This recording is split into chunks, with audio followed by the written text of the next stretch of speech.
दिया बाती कहिया अछि, धनतेरस कहिया अछि आ दिया बाती में मनाबऽ वाला मिथिलांचल के कुछ खास रिवाज के चर्चा हम एहि वीडियो में करब।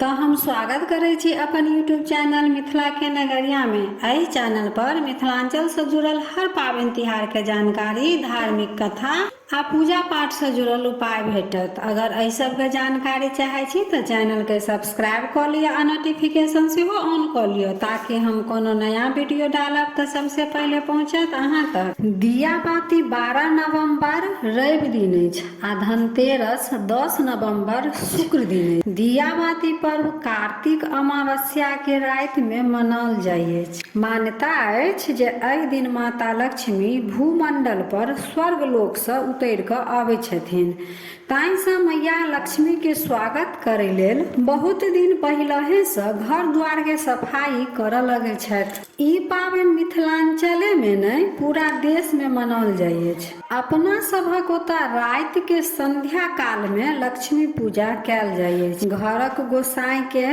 अपन कुल देवी के घर कैल जाइ अछि। कोजगरे दिन जका असोरा पर से गोसाई घर तक अरिपन देल जाइ अछि।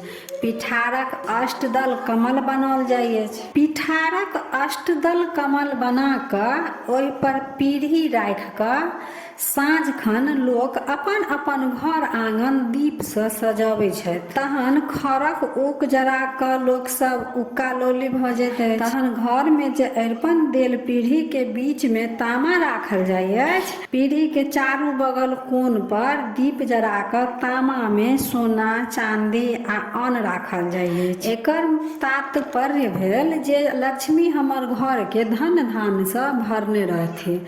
राति के अंतिम पहर यानी भोर में घरक मुख्य महिला जे रहै छथिन ओ सूप डेंगाबैत घर जाइ छथिन आ बाहर अबै छथिन आ एकटा मंत्र कहियौ या फकरा। ओ ई फकरा पढ़ैत रहै छथिन जे दरिद्रता बाहर जाओ आ अन्न धन लक्ष्मी घर आओ।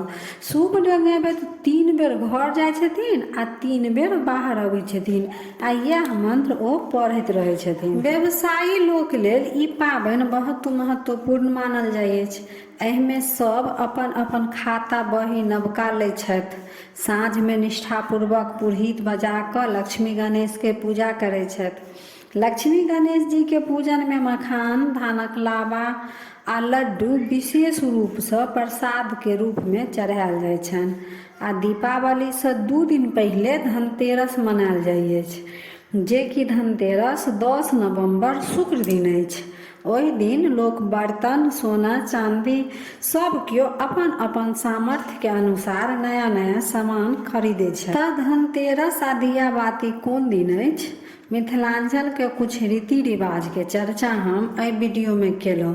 तऽ वीडियो केहन लागल कमेंट जरूर करब आ नीक लागल तऽ लाइक शेयर सब्सक्राइब कऽ कऽ मैथिली भाषा के सपोर्ट जरूर करब। हर हर महादेव।